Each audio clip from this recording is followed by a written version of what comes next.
Hello, my name is Josiah Ray. I'm going to show you how to make a Cartesian graph using Microsoft Word. This is very similar to making a graph system using Excel. In fact, it uses Excel to edit the data points.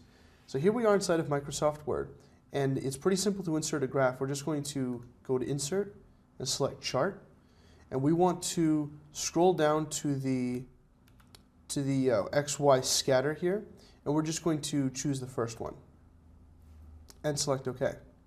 And you'll notice that it opens up Excel right next to Word.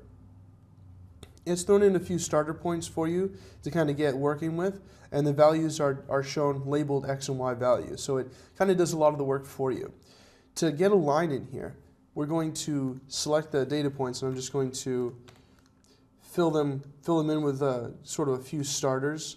So 1, 2, and then drag that little square down to fill it up to 5, and then drag it over to duplicate the set. And you'll notice as soon as I do that, these points automatically line themselves up right in a line. We're going to right click on one of the points and say Add Trend Line. Leave the default to linear and select Close. And there we are. We have a line on a graph system right inside of Microsoft Word.